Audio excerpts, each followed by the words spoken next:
notre voyage au cœur de ces interrogations-là historiques. Où en sommes-nous aujourd'hui? Que reste-t-il à faire? Quelles sont les responsabilités des uns et des autres, aussi bien de l'État que des collectivités locales? Avons-nous encore, le secteur public local a-t-il encore confiance envers l'État? Se pose quand même, dans les témoignages que nous avons eus ce matin, se pose quand même la question de savoir jusqu'où les collectivités locales sont-elles encore prêtes à écouter, à entendre l'État, qui leur impose de ne plus, qui leur impose de réduire, qui leur impose de mettre en place des stratégies dans la mise en place desquelles l'État est absent. On peut le dire, hein, c'est pas un gros mot que de le dire. Jusqu'où ces collectivités territoriales sont-elles peut-être encore dociles pour certaines, ou alors obéissantes pour d'autres, pour écouter et avoir confiance? Je pense que tout ce qui a été dit ce matin, qui est magistral, pose un problème qui est un problème de encore plus en profondeur, je crois. C'est un problème de confiance. Il me semble, j'étais adjoint au maire pendant 3 mandats, les collectivités locales sont objectives. Elles sont travailleuses, elles sont sur le terrain, elles ne sont pas hors sol, ça certainement pas, on ne peut pas être maire de la ruralité et être hors sol. Et la question, on ne peut pas retirer aux collectivités locales le fait de se dire que si elles ont confiance et si elles savent où elles y vont. Et elles le font avec conviction. Sauf que si l'exemple n'est pas donné, les variables d'ajustement, la DCRTP, c'est sanctuarisé, on n'y touchera pas. La DCRTP n'était pas faite pour les riches, c'était faite pour ceux qui ne récupéraient pas par le FNGIR ce qui n'existait plus. Voilà. Et puis ça a été comme cela. La taxe professionnelle, oui, cette taxe professionnelle a été la plus juteuse, oui Michel, ressources fiscales. Elle rapportait 51 milliards d'euros au moment où, et l'université ça sert à cela, au moment où les entreprises recrutaient le plus. Je dis, ben, ça colle pas. Comment la taxe professionnelle qui rapporte 31 milliards empêche tout? Et l'État a dit il faut supprimer la part salaire. On a supprimé la part salaire. Mais c'était la part salaire qui ne convenait pas dans la base d'imposition. Et pourtant, la TP a été totalement supprimée. Ça veut dire qu'il y avait autre chose. Ça, plus ça, plus ça, plus ça, ben, au bout d'un moment, comme on l'avait dit d'ailleurs au congrès de la MRF, avec la ministre qui était venue, en toute simplicité, même un élastique, ça pète. Donc à un moment donné, ça n'est pas de la mauvaise volonté, c'est simplement faites en sorte que je puisse avoir confiance. Et quand je suis dans la ruralité, dans une commune rurale, quand je fais confiance, c'est nos limites. Je pense que le problème aujourd'hui, c'est cela. Donc, que peut-on encore faire? Jusqu'où peut-on encore aller? Merci Luc Alain, voilà, partenaire historique du Master 2 avec la Banque Postale. Merci Luc Alain pour cette table ronde que tu vas animer. Et puis tous nos amis. Charles, merci aussi. Thomas, merci aussi pour les informations sur vos partenariats avec le Master 2. Puis Nicolas Portier aussi. Voilà. C'est une grande famille ce Master 2. Finalement, vous l'avez deviné. Et c'est tant mieux. Et on en fait partie. Merci Luc Alain. C'est un plaisir d'être avec vous. Donc c'est une cousinade un peu, si je comprends bien, la journée. Bonjour à toutes et à tous. Je vous prie d'excuser mon absence ce matin. C'était un peu pour la bonne cause, puisque je suis parti parler de réforme des finances locales, de limitation des ressources, de fragilisation de l'autonomie avec vos collègues d'outre-mer, aux Antilles, et je crois que les questions qui se posent là-bas se posent de façon presque plus accrue encore qu'en métropole, mais en tout cas c'est un plaisir d'être là avec vous, pour aborder effectivement la question qui est le système financier territorial peut-il encore être réformé? Alors avec Charles Guenet, ancien rapporteur général rapporteur spécial du collectivité territoriale, mais également au comité des finances locales, qui avait d'ailleurs, lors de la dernière séance du comité des finances locales à laquelle il avait participé, exposé de façon très claire, très argumentée. Je ne sais pas si elle était suffisamment convaincante pour que l'ensemble des éléments qu'il va nous exposer soient suivis, mais en tout cas, ça posait bien, je crois, le cadre dans lequel nous nous trouvons aujourd'hui, et tu vas pouvoir nous redire un peu, quelque part, comment tu voyais les choses en matière de transformation du système fiscal, principalement, mais en abordant également, bien sûr, bien d'autres questions, et notamment la question des dotations d'État, puisque c'est un sujet que le Sénat a très très souvent essayé de traiter, sans que, pour l'instant, on le sait, le système mis en place en 2004 n'ait véritablement évolué. Nous aurons également le plaisir d'écouter Nicolas Portier, donc ancien délégué général d'Intercommunalité de France, dont particulièrement vous faites des questions qui se posent à la fois en matière d'organisation territoriale, mais aussi de capacité fiscale des collectivités, surtout quand on considère peut-être que finalement les intercommunalités sont encore aujourd'hui les collectivités qui ont gardé la plus grande capacité d'adaptation fiscale, peut-être les plus grandes perspectives de développement, et puis c'est en tout cas ce qui ressort d'un certain nombre de propos récents, peut-être se considèrent-elles finalement comme les acteurs majeurs de la transition écologique, pour entraîner l'ensemble des territoires derrière elles, et ce serait intéressant de voir comment, par rapport à cet aspect, on peut effectivement imaginer un système, alors je ne dirais pas qu'il tourne autour de la transition écologique, mais qu'il l'intègre peut-être dans toutes ses composantes de façon beaucoup plus marquée que ce n'est le cas aujourd'hui. Et puis, bien évidemment, Thomas Rouvier, qui a plusieurs casquettes successives, puisque avant d'être le secrétaire général de l'Observatoire des finances et de la gestion locale, que l'on sait et qui anime les travaux de l'Observatoire depuis 2018, 17, 18. Oui, 17. Ah ouais, 17. C'est ça. Et non, ça fait 8 ans, ah oui.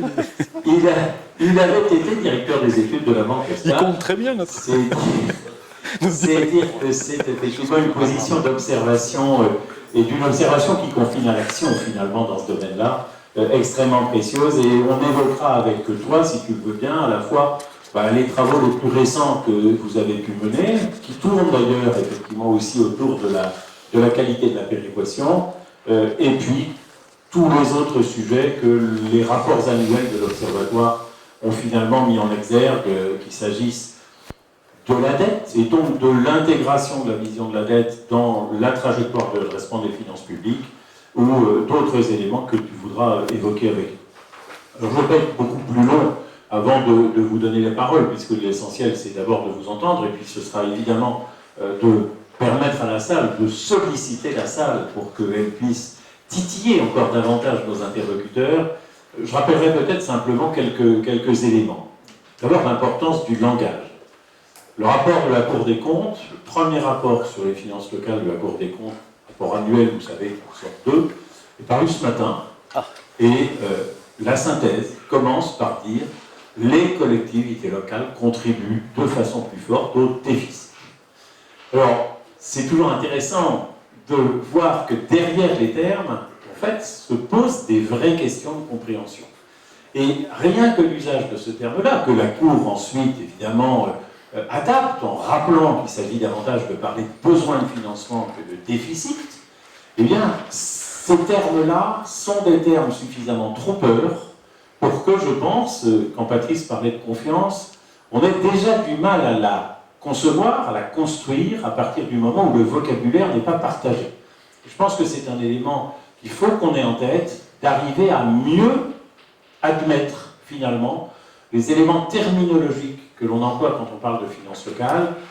Il ne s'agit pas de crier à la recentralisation, il ne s'agit pas de crier au déficit, il s'agit d'abord, je pense, de se mettre d'accord sur un langage commun, parce que quand on ne parle pas le même langage, on a évidemment beaucoup de mal à se comprendre.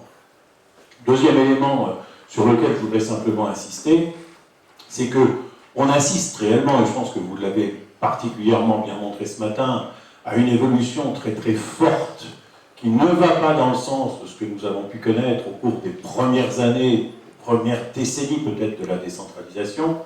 C'est clair qu'il y a aujourd'hui un phénomène de diminution progressive de la fiscalité locale, enfin de la fiscalité locale telle qu'on avait pu la connaître, d'interrogation très forte sur la réalité de la péréquation, alors même que voici 20 ans, la Constitution a été modifiée pour en affirmer la réalité en principe, et puis bien évidemment aujourd'hui, une modification du contexte socio-économique qui fait que une bonne partie finalement des compétences et des actions publiques qui ont pu être développées au niveau local parce que le monde local en avait les moyens, sont aujourd'hui fortement mises en cause, tout simplement parce que ces moyens, les moyens de la société française dans son ensemble, ne sont peut-être plus au rendez-vous. Je pense que c'est aussi une réalité qu'il faut admettre, Alors, là encore, et sans critiquer du tout la Cour qui est dans son rôle, le fait qu'elle dise à la fois que peut-être aurait-il mieux valu contraindre l'évolution des dépenses de fonctionnement pour réduire le besoin de financement, tout en rappelant à la fin qu'il faut maintenir le principe de libre administration permettant aux collectivités locales de mener leur politique publique. On voit bien quelque part qu'il y a deux éléments qui sont en partie contradictoires. J'espère qu'on va essayer de les lever, au moins partiellement, cet après-midi. Alors, Charles, je vais vous donner d'abord la parole, un peu pour que vous nous disiez comment vous voyez les choses, et puis je vais commencer, si vous voulez bien, par un petit sourire qui ne se veut pas ironique, mais je me rappelle qu'il y a quelques années, vous étiez l'un des promoteurs, en fait, du partage d'impôts d'État, dans des conditions peut-être plus précises et plus efficientes que celles d'aujourd'hui. Est-ce qu'aujourd'hui, au vu de la dynamique de la TVA nationale depuis 2 ans, vous continuez à partager ce sentiment? Tout d'abord, je suis ravi d'être devant vous, et d'autant plus qu'il y a une 50aine d'années, je suivais le DESS de droit fiscal du professeur Cosio. Je dis ça à l'attention des plus jeunes, donc ce qui me ramène un peu dans le milieu. Tu as évoqué effectivement le testament que j'ai fait au CFL, puisque je l'avais appelé comme ça, en partant de mon rôle de rapporteur général, effectivement, du CFL. Et effectivement, c'était en 2023. Et comme c'est un testament, je veux dire, il n'est pas toujours très agréable. Donc je voudrais déjà dire d'emblée que je souscris à ce qu'a dit tout à l'heure Nicolas, même si je suis dur dans certains propos, je voudrais dire que je crois en un destin pour les collectivités locales, mais sans doute dans des conditions autres que celles où elles se trouvent aujourd'hui. Alors simplement, avant de vous présenter, j'allais dire dans une deuxième partie, un peu les solutions que je préconise, je voudrais vous dire simplement que pour y parvenir, je pense qu'il est nécessaire de faire une sorte d'introspection sur soi-même en tant que collectivité locale et à la limite presque une sorte de thérapie, j'allais dire une psychanalyse. Et la première qui est à faire, c'est de tirer les leçons de l'histoire. Alors ça a été fort bien fait par Michel, notamment tout à l'heure, Michel Bouvier, qui nous a raconté par le menu, en fait, l'illusion ou le grand malentendu de l'autonomie fiscale. Parce que depuis la Révolution française, les collectivités locales attendent l'autonomie fiscale. Et très rapidement, pour les Jacobins, tout d'abord, et puis ça fut l'occasion manquée au moment de la réforme Caillot, on pensait que bon, ça allait revenir. Et puis ensuite, la troisième étape, on va dire l'époque moderne si on veut, je vais vite parce que Michel l'a fait, l'ordonnance de 59 et la réforme des années 70, où on a la fiscalité que je taxe aujourd'hui d'obsolescence parce que c'est la fiscalité des années 70 qu'on a encore aujourd'hui, je veux dire, comme base de notre système. Et en fait, cette fiscalité des années 70, elle avait sans doute pour but de nous donner une autonomie fiscale pour la première fois, dans la mesure où l'État, avec les 30 glorieuses, toute la réflexion a commencé dans les années fin 50, début 60, voyait très bien qu'il ne pouvait pas pourvoir en fait au développement du pays. Et il s'est dit, il faut absolument que les collectivités locales le fassent. Et c'est pour ça qu'il avait donné en fait des ressources. Mais au moment où il les donnait, je veux dire simultanément, parce que ça s'est mis en œuvre dans les années 70, 75, comme cela a été dit par certains d'entre vous, arrivaient deux révolutions en fait. La première, c'est que nos budgets qui étaient merveilleux jusqu'alors, Fourcade nous le dirait aujourd'hui, le dernier budget en équilibre, ce fut celui de 74, je crois. Et donc, à partir de ce moment-là, l'État va commencer à courir après son argent. Donc, il avait donné un peu les clés aux collectivités locales et il se disait, mince, on n'aurait pas dû. Bon. Et c'est en fait, toute la période qui va suivre jusqu'à aujourd'hui est un peu cette histoire-là. Et ça a été complexifié par le fait qu'il y a eu la déprise des années, on va dire 90, etc., où avant, disons que le système de 74 part sur une autonomie fiscale et une territorialisation de l'impôt. L'impôt est territorialisé, parce que finalement en France, toutes les régions, tous les coins de France ont une économie qui rapporte un peu partout. Et à partir de ces années 60-70, ça va, et surtout avec la déprise de 90, l'économie va se concentrer sur certains endroits et il va y avoir des déprises rurales très fortes. Et je veux dire, deuxième incidence qui fait que on ne peut pas conserver ce système parce que, sauf à faire des péréquations très fortes. Voilà, on peut faire de l'autonomie, mais on ne peut pas de péréquation. Alors, en fait, quelque part, les suppressions d'impôts qui vont se faire, que ce soit les parties de taxes professionnelles, pour faire ensuite la suppression de la taxe professionnelle, pour aboutir ensuite à la taxe d'habitation, en fait, ça va être le fruit un peu de cette lutte et de ses conséquences, parce que l'État va être obligé, quelque part, de ramener, d'abord, de faire en sorte de répondre à ses impératifs budgétaires, et ensuite de partager mieux la ressource entre les collectivités. Et c'est pour ça que, bon, on a beau dire que c'est le Parlement qui a beaucoup fait, mais je trouve que, pour avoir été 23 ans au Parlement, c'est surtout Bercy et la DGCL qui ont fait le boulot, même si on a l'impression que les parlementaires ont quand même fait quelque chose. Et je veux dire, je pense que si on ne comprend pas cette histoire-là, on ne comprend pas pourquoi il faut qu'on change finalement les bases complètes de cette fiscalité, parce qu'on voit très bien qu'on est sur cette philosophie-là et qu'on ne peut pas changer les choses si on ne change pas le système. Alors, ensuite, il y a parmi ces réalités qui sont géographiques et financières, l'aboutissement, en fait, à un impôt d'État qu'on partage. Et je voudrais simplement vous dire que les collectivités locales n'ont pas forcément, entre elles, joué forcément le jeu. D'abord, lorsque la taxe professionnelle existait et fonctionnait plutôt bien, on avait quand même des endroits, j'allais dire, où la taxe professionnelle servait j'allais dire, d'ajustement politique. Il est vrai que certaines villes ont réglé leurs comptes politiques avec des entreprises, ce qui fait qu'on a eu des envolées et qu'il fallait les contrôler aussi. Je veux dire, je ne veux pas faire de politique ici, mais on avait des municipalités communistes qui se servaient de l'ATP pour forcer le trait. Pardon ? Ouais. Voilà. Qui se servaient donc pour forcer le trait. On a eu aussi progressivement plusieurs réformes qui n'ont pas forcément abouti. Alors, un système comme celui qui était en marche devait vivre, c'est-à-dire qu'on devait réviser les bases locatives, les bases qui servaient à l'impôt.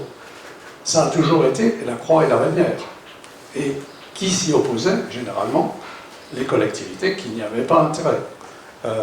Michel Charasse vous aurait raconté ici comment il avait eu le rapport et qu'il avait été obligé de remettre dans le tiroir tellement ça faisait un tollé. Et vous remarquerez que ce refus d'actualisation des bases des années 90 qu'évoquait Michel Charasse, on le retrouve aujourd'hui, depuis quelques années, le refus d'actualisation des bases. Dans les départements, on n'a pas été foutu de mettre, au point, on nous a demandé de le faire. Moi, je sais qu'en Haute-Marne, je l'ai fait, mais c'est moi qui me suis substitué, en fait, à l'État et aux collectivités. Je leur ai dit, on les fait, on peut le faire, etc. Parce que les élus trouvaient toutes les raisons imaginables pour ne pas arriver à faire cette réforme. Il suffisait de pouvoir De la même manière, pour avoir été rapporteur aussi de la réforme de l'ATP dans les années 2010, quand on a fait cette réforme, on avait fait un système où les plus et les moins se raisonnaient. Ça vous dit quelque chose, le FNGIR qui traîne dans vos budgets quelque part, etc. Bon, il était prévu que ce FNGIR devait disparaître au bout de 20 ans au rythme de 5% l'an. Hein, vous remarquerez que ça va bientôt être la fin, mais il est toujours à peu près comme ça. Et moi, pour avoir vécu la chose, j'ai remarqué que le rapporteur général à l'époque au budget était Philippe Parigny. Il était maire de Compiègne et il avait fait ses calculs. Ça ne lui convenait pas du tout. Et donc ça s'est donc fait autrement et on a figé ce FNGIR au lieu de le faire évoluer, et ça aurait fait une sorte de péréquation géographique à la suppression de la TT. Bon, elle n'aurait pas été parfaite, mais ça aurait modifié un peu certaines choses. De la même manière, lorsqu'on a voulu inventer, entre guillemets, le FPIC, immédiatement, tout le monde a voulu le plafonner, et je ne vous rappelle pas la manière dont ça s'est passé, mais c'est extrêmement compliqué. Et ce FPIC, pour le plafonner à 2 milliards, ça veut dire ça a été la croix et la bannière. Et en fait, ça représente... C'était un... C'est 1 milliard. Oui, 1 milliard. Au départ, ça devait être 2. Ouais. Et à chaque fois, on s'y est opposé. Et quelque part, vous voyez bien que l'ensemble des collectivités locales, et ça c'est si vous voulez, notre territoire aujourd'hui est totalement hétérogène. Vous avez des endroits où la richesse est très forte, et d'autres où il n'est pas. Et quelque part, il y a un moment où il faut en tenir compte. Et je veux dire, toutes les remarques que je viens de vous faire sur les réformes successives, et je pourrais vous rallonger la liste, on a tenté des réformes, mais à chaque fois, on a toujours un groupe de pression qui ne s'y retrouve pas et veut pas. Et d'autre part, on a, à chaque fois qu'on veut faire une réforme, et vous êtes, si vous l'avouez vous-même, vous le direz, chacun regarde ce qu'il a sur son compte en banque. Chacun a pour référence la référence historique, ce qu'il a comme argent. Alors on a beau lui dire que de toute façon, si on fait une réforme, on listera sur 10, 15 ou 20 ans, et il y a des perdants et des gagnants. Ce qui fait qu'en partant de ce principe-là, vous ne réformez jamais rien. Enfin, bon, je vais m'arrêter là, parce que, bon, mais je pense que c'était intéressant d'avoir à l'esprit ces postures, quelque part, que nous avons et qui nous empêchent de réformer, et qui m'ont guidé un peu dans les recherches que j'ai essayé de faire.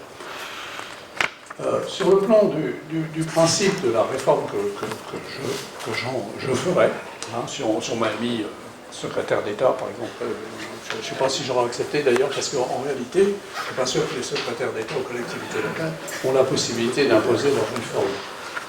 Bon, je pense qu'il faut surtout éviter, parce que j'ai fait d'ailleurs l'étude de la manière dont les Italiens avaient essayé de faire il y a une dizaine d'années, et qui me paraissait une bonne formule.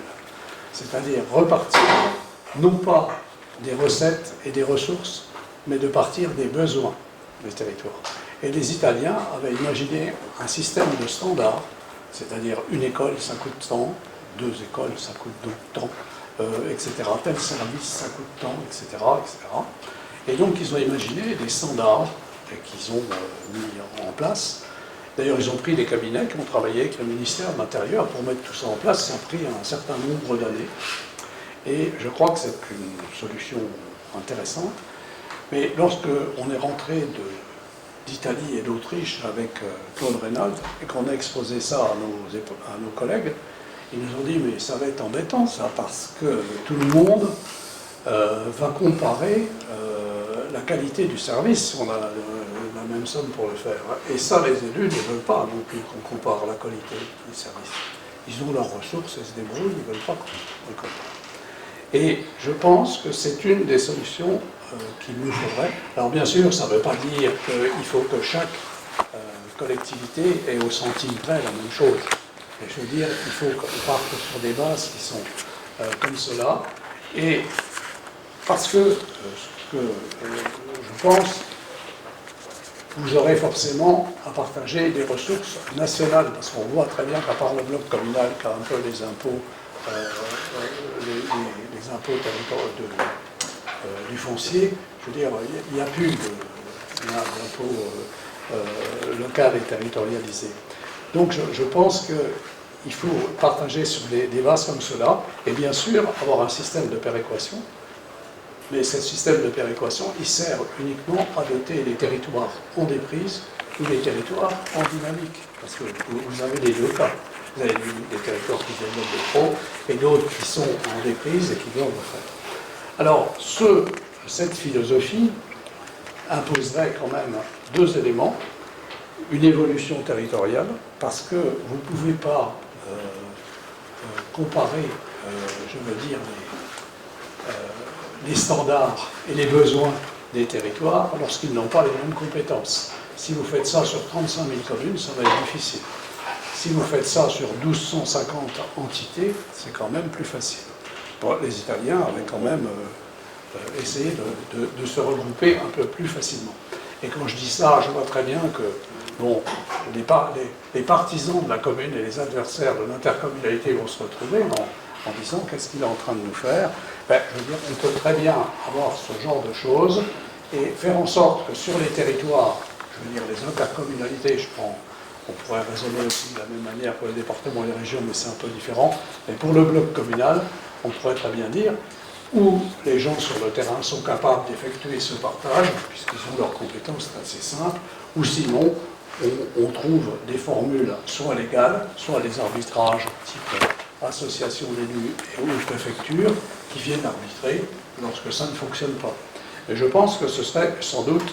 Bon, alors, quand je vous dis ça, bon, j'anticipe un peu sur l'atelier suivant, mais vous voyez assez que je serais plutôt sur un système du conseiller territorial.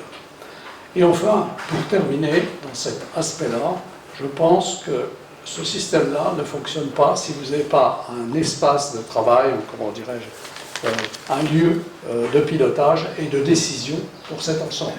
Alors, comme on l'a vu au départ, il y a deux décisions qu'imposerait le système que j'ai et les réalités d'aujourd'hui. C'est comment l'État partage, l'État et les collectivités, bon, j'allais dire et la sécurité sociale, mais enfin, pour là, ce serait quand même l'État arrive à partager le gâteau qui revient aux collectivités locales. Et je pense qu'à ce niveau-là, c'est le Parlement qui doit le faire à l'État. D'ailleurs, la loi dit que l'impôt, c'est le Parlement qui... Et d'ailleurs, si vous prenez des États fédéraux comme l'Allemagne, c'est à la limite le Bund qui envoie de l'argent aux collectivités. Et ensuite, il y a un deuxième niveau de décision qui est de savoir comment on se partage entre collectivités le gâteau. Bon. Et à ce moment-là, il est bien évident que dans cet espace, il faudrait que ce soit les collectivités, à ce moment-là, et l'État. À la limite, bon, on peut très bien avoir du Parlement qui agit à l'intérieur, mais pas nécessairement. Il y a des tas d'endroits, des tas de pays où ça ne se passe pas. Et à la limite, on pourrait très bien, c'est ce que j'appelle quelque part la libre administration. Alors, pour terminer, une seule, oui, parce que je suis sur mon temps. Ça ne veut pas dire que je ne suis pas pour des impôts, je veux dire, directs, qui maintiennent le lien avec le citoyen, comme on l'a évoqué tout à l'heure. Il pourrait très bien prendre place dans le système. Pour moi, l'impôt résidentiel tel qu'on l'avait imaginé, je pense comme ça même, je pense que c'est ce qu'il avait, même si tout le monde est impétueux, je veux dire, personne n'a voulu essayer de voir comment ça fonctionne.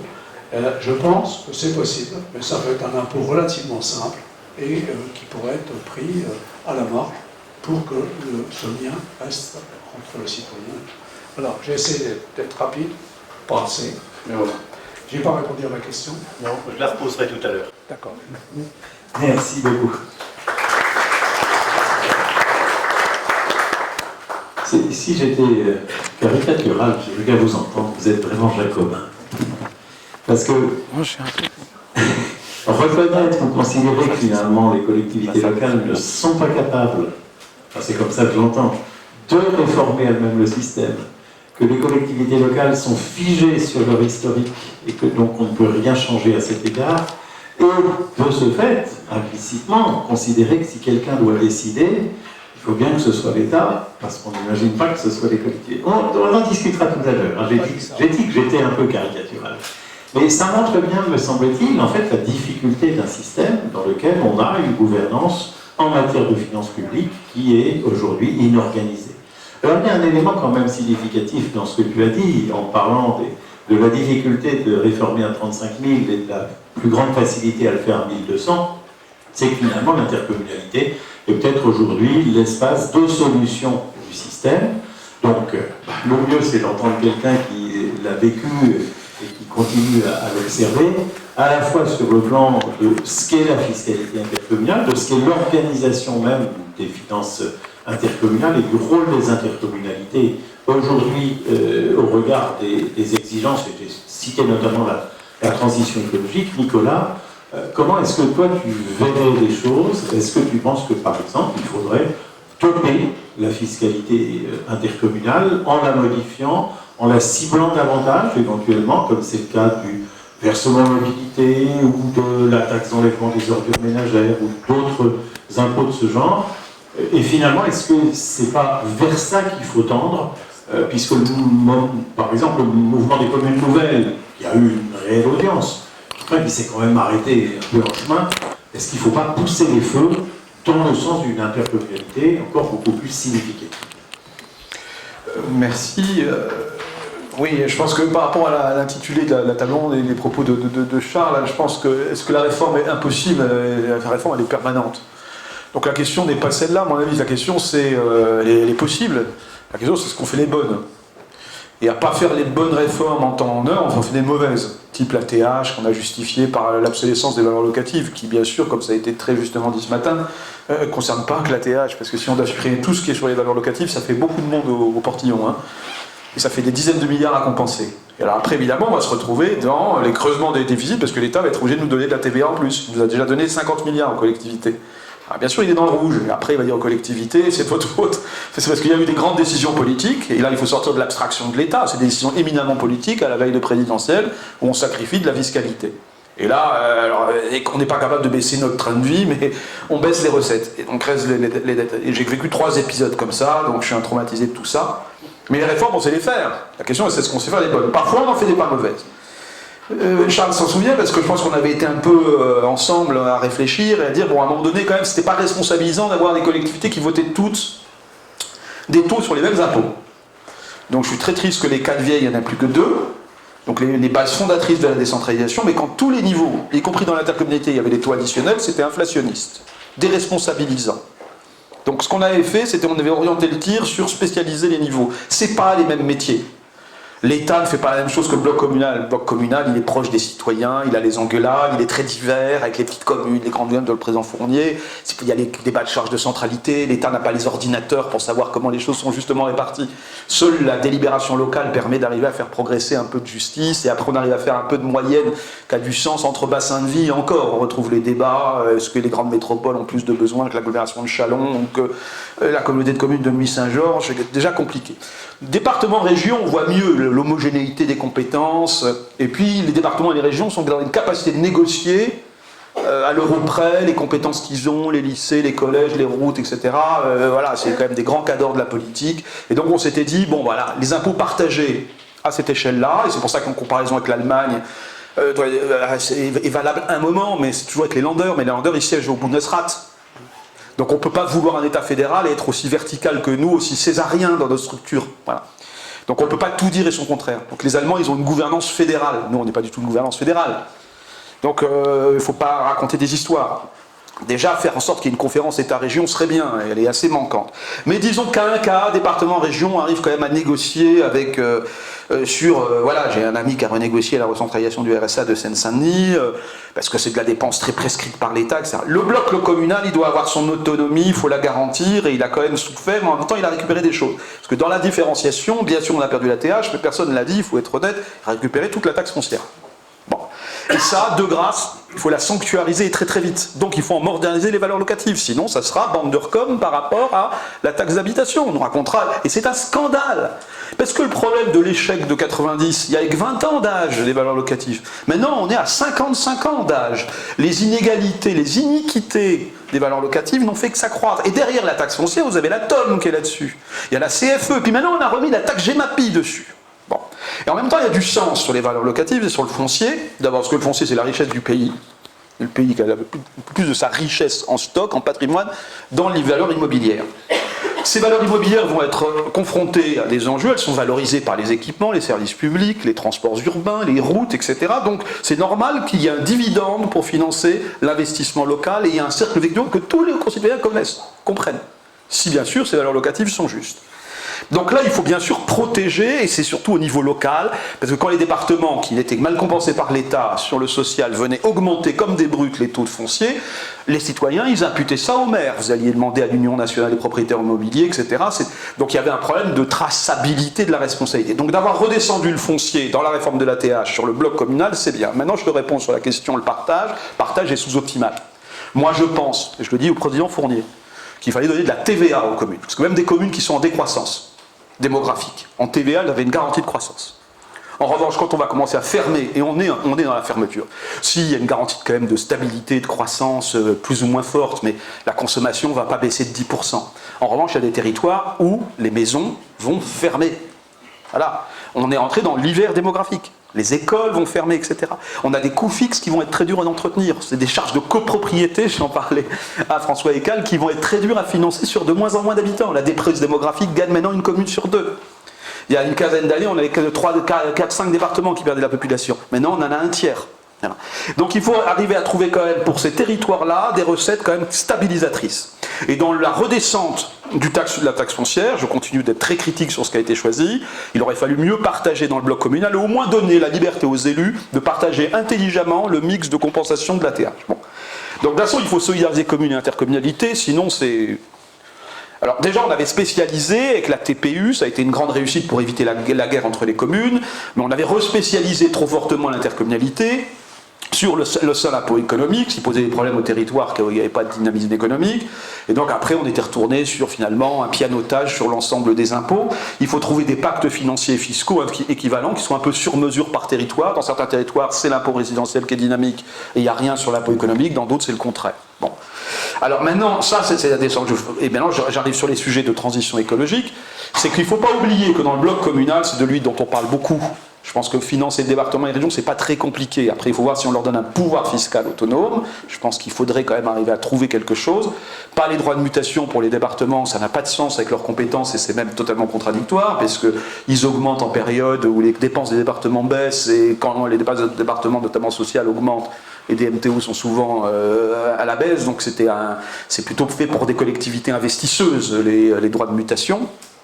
Donc il y a une part communale, mais je pense qu'il faudra quand même trouver, vous parliez de la CSG ce matin, je pense, tu n'étais pas là, Lucas, mais la CSG, c'était ce qu'on avait proposé à l'époque, justement, dans le scénario de compensation de l'ATP pour les départements. Ils n'étaient pas très demandeurs, mais ça a un vrai sens avec leurs compétences sociales. Ils sont quand même très partie prenante de la protection sociale.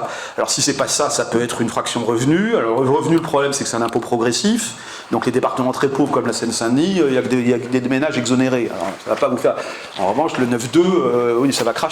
Donc attention à donner des impôts progressifs aux collectivités. La CSG est proportionnelle, donc déjà, il y a moins de problèmes. L'autre sujet, c'est on sent bien l'ambiance TVA sociale.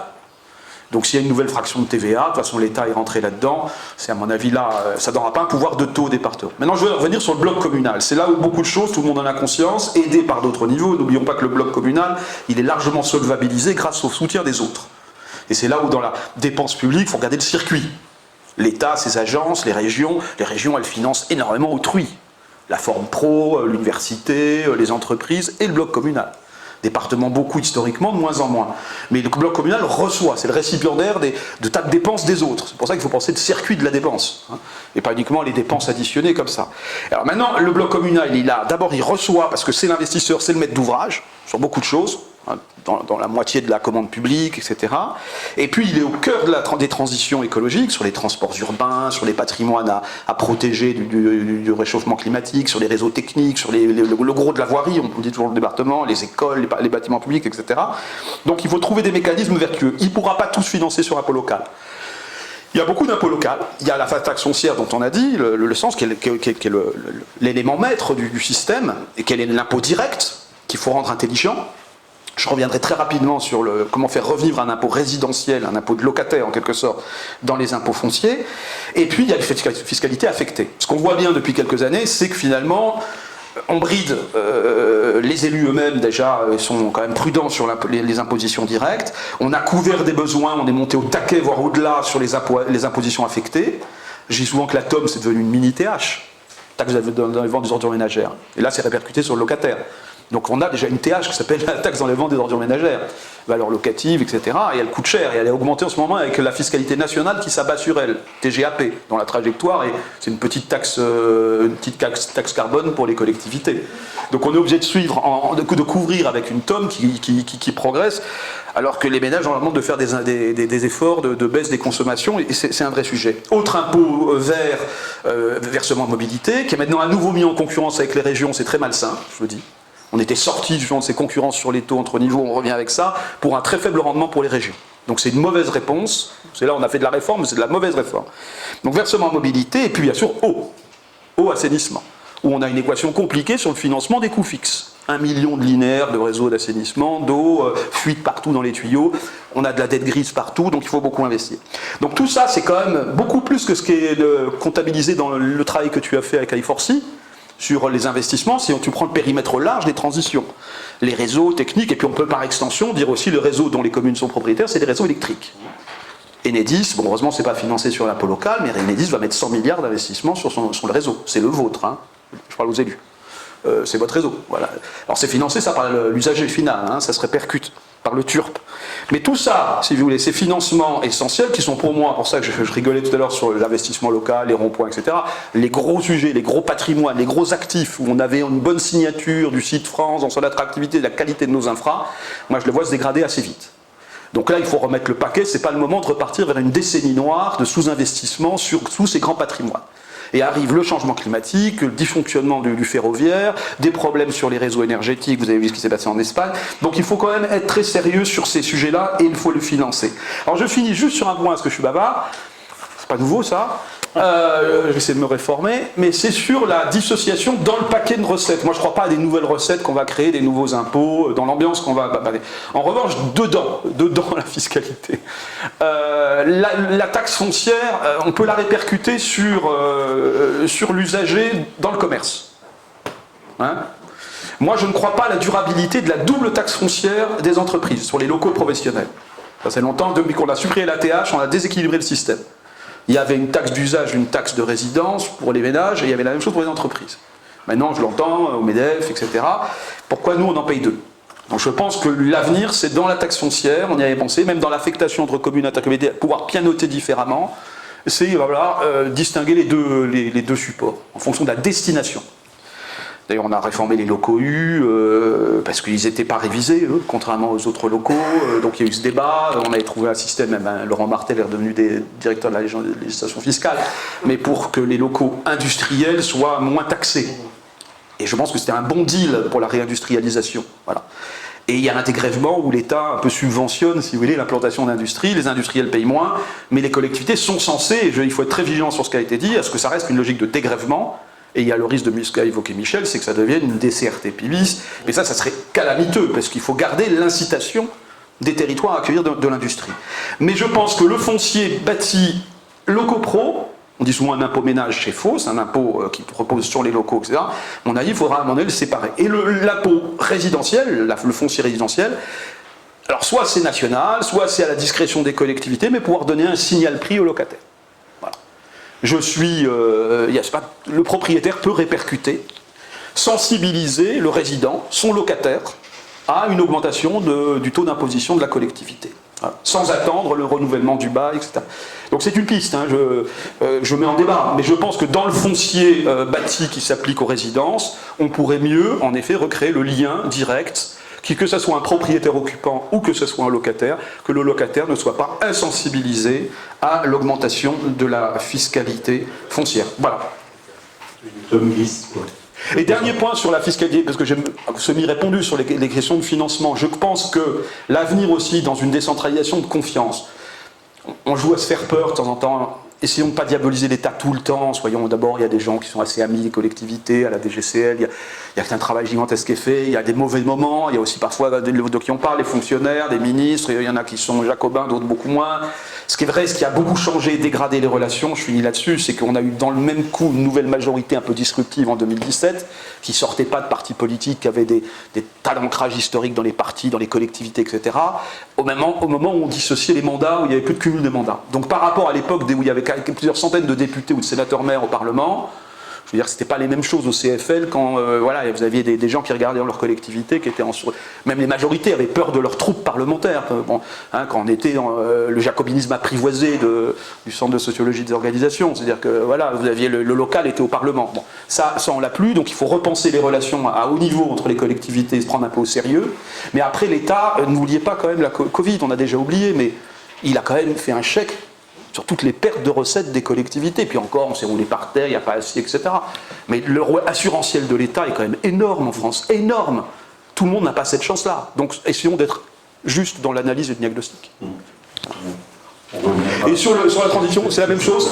Non, sur la transition, ce que je veux dire, c'est qu'il y a des choses, à mon avis, les efforts sont à faire, mais on peut beaucoup progresser. Je finis vraiment, je te promets. C'est qu'il faut parfois des financements nationaux, je pense aux certificats d'économie d'énergie, et déléguer les enveloppes. Chaque collectivité ne peut pas mobiliser. En revanche, quand c'est géré depuis Paris, on voit bien les fraudes qu'il y a sur MaPrimeRénov', sur les certificats d'économie d'énergie, et même des rapports de l'Inspection Générale des Finances, il vaut mieux mobiliser le financement au niveau national, mais on peut aussi procéder par délégation d'enveloppe sur la base contractuelle. Et ça, c'est une piste d'avenir, je pense, pour la transition. Ce qui revient un peu à ce que disait Charles, en fait, sur le niveau territorial d'une gouvernance modernisée, on pourra peut-être évoquer la façon dont le préfet, dans cette logique de relation locale entre l'État et les collectivités, pourrait garder, ou pourrait plutôt conquérir un rôle qui, depuis plusieurs années, est quand même assez fortement routé, je pense, mais on y reviendra. Alors, Thomas, par rapport à l'ensemble de ces éléments, on a beaucoup parlé fiscalité, on a beaucoup parlé inégalité des territoires. Comment est-ce qu'aujourd'hui, d'après toi, on traite la question?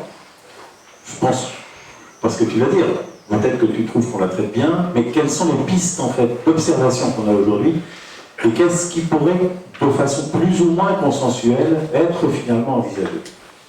Alors merci, c'était passionnant. Merci à l'organisation aussi pour l'invitation, Patrice, et aux universités et aux étudiants qui sont à la manette pour donner tout ça. Bravo à vous, c'est super, comme chaque année. Moi, je me suis donné 4 points pour effectivement être au rendez-vous d'une réforme potentielle. Je ne sais pas s'il y a des choses qui vont être contradictoires avec ce qu'a dit Charles, il me dira. J'ai pas cette puissance d'avoir vécu le Parlement, donc c'est plutôt un observateur un peu avisé quand même. Peut-être qu'il y a un peu de naïveté dans nos propos, mais je pense que pour que ça marche, et ça peut marcher, d'abord il faut une méthode un peu nouvelle. C'est-à-dire qu'il faut arrêter de modifier le panier de ressources des collectivités suite à une décision nationale d'allègement de fiscalité pour tel ou tel contribuable. C'est-à-dire qu'on fait une réforme de la fiscalité locale en France que comme conséquence d'une décision prise sur la TP, sur la TH, etc. Mais on ne pose pas un diagnostic avec les parlementaires en les responsabilisant, avec les élus locaux, en disant maintenant remettons un tout petit peu à plat le dispositif de financement. Je pense qu'il faut une loi spécifique ou un moment spécifique de réflexion là-dessus. C'est pas facile, hein, mais il faut passer par là. En ce moment, particulièrement. Si on a ça, déjà on a une petite chance. Après, il faut redonner du sens à la fiscalité locale. Et là, je rejoins vraiment 100% de ce qui a été dit. Et c'est là où je ne sais pas si, Charles, toi tu renonces, mais la réforme des valeurs locatives, bon là, il faut arrêter de tourner autour du pot. C'est pas possible, c'est indécent de ne pas la faire, cette réforme de la valeur locative. Et quand je vois la souffrance que c'est, et j'accuse pas la DGFiP, parce que c'est un travail colossal, mais quand je vois la difficulté encore sur les locaux commerciaux qui ont été réformés et qui doivent subir une réforme sexennale, etc., et que c'est repoussé, et c'est une souffrance, c'est une difficulté, et pour les services de la DGFiP, et localement dans les commissions, et aussi parce que les gens ne renseignent pas la question qu'on leur pose sur... parce qu'il faut avoir l'indice des valeurs locatives réelles, voilà, donc il faut que les gens répondent, etc. Là, franchement, je pense que il est plus que temps. Et pour plus de justesse, j'associerai aussi un petit élément qu'a été cité, qui est le célèbre COCO, le coefficient correcteur appliqué quand on a redescendu le foncier bâti au niveau des communes, qui est un dispositif plutôt brillant. Hein. Là, je dois reconnaître qu'il est plutôt brillant. En plus, ça Diabolique. il est brillant, mais il redistribue une partie du foncier bâti sur d'autres territoires. Voilà, c'est ça. Et je vais vous donner le montant parce que je l'ai noté, je crois, 3,6 milliards l'année dernière de foncier bâti sont prélevés sur un territoire et redirigés vers un autre. C'est pas injuste, hein, parce que c'était juste des territoires qui étaient surcompensés au moment de la réforme de la taxe d'habitation et de la descente du foncier bâti, sauf que ça déterritorialise une partie de cette fiscalité. Or moi, je crois qu'il faut qu'à chaque fois qu'on a un impôt territorialisé, absolument le maintenir. Ça a un coût, il faut l'accepter, c'est un coût parce qu'il faut le gérer, il faut réviser les valeurs locatives, cette territorialisation, elle est... Et ce COCO a cette petite difficulté de redistribution d'un territoire à l'autre. Je pense notamment qu'on a peut-être raté l'intercommunalité dans cette affaire-là, c'est-à-dire que savoir que ça irait à l'interco, peut-être que... C'est très compliqué, et je reconnais que le système est plutôt astucieux. Mais il va falloir se poser la question. 3,6 milliards, c'est à peu près 10% du foncier bâti. Hein. C'est pas d'autre. Il me semble que ne plus toucher aux taxes territorialisées, ça je viens de le dire, et puis moi je suis... Alors je dépasse un peu le cadre de ma fonction, très honnêtement, dans cette intervention. Réinjecter une contribution locale, sans surcharge fiscale, hein, parce que là il va pas falloir faire peser ça en matière d'imposition nouvelle pour le contribuable. Mais c'est extrêmement intéressant, et je vois que ça a été développé à plusieurs reprises ce matin, c'est vraiment intéressant. Ça c'est sûr. Et ça a été cité aussi, je crois par le maire qui est parti, mais ce lien entre territoire et entreprise. Attention aussi à le maintenir de façon suffisamment élevée. Il existe toujours, il ne faut pas dire qu'il a disparu, il existe toujours. Il faut maintenir ce lien de façon suffisamment intéressante pour que la raréfaction du foncier ne se traduise pas par un manque d'envie encore plus fort d'accueillir des entreprises qui en plus génèrent potentiellement un certain nombre de choses. Donc ça c'est important de maintenir ce lien, mais ça a été déjà cité, donc c'est là où je ne sais pas si on est en désaccord. J'ai un problème avec la TVA, enfin on a je crois un problème avec la TVA, pas tant pour le fait que les collectivités perçoivent une recette indexée sur la TVA quand elle suit cette indexation, à la limite pourquoi pas. Mon problème c'est qu'on a à nouveau figé des situations. Ça a été un peu dit beaucoup dit par Michel Klopfer ce matin, mais on refige des situations. Donc j'ai regardé un peu, entre les Deux-Sèvres, je parle que des départements pour faire... C'est 222 € de TVA par habitant, Deux-Sèvres, La Réunion 192, pour citer un outre-mer, Hautes-Alpes 530. Et c'est pas une injustice profonde, ça correspond à des recettes antérieurement perçues par les départements et compensées par la TVA. Mais après, on prend quoi? On prend ces montants-là et ils sont indexés de la même façon qu'on soit dans les Hautes-Alpes ou dans les Deux-Sèvres. Donc il n'y a aucun avenir à chaque fois qu'un mécanisme est créé qui fige la situation antérieure avec aucune notion d'indexation liée soit à la péréquation, soit à un événement territorial. Oui. Donc soit le territoire se développe, c'est le fonds pour la TVA sur les intercommunalités, il y a une indexation et l'évolution de cette TVA dépend de l'évolution des entreprises sur le territoire, etc. Donc là, bonne idée. Soit on l'associe à une péréquation et on dit cette TVA elle va évoluer, mais attention, on va mettre des critères de péréquation. Mais la figer dans le marbre, c'est condamné à l'avance. Et là, je vais faire le vieux... voilà, mais on a vu que ça.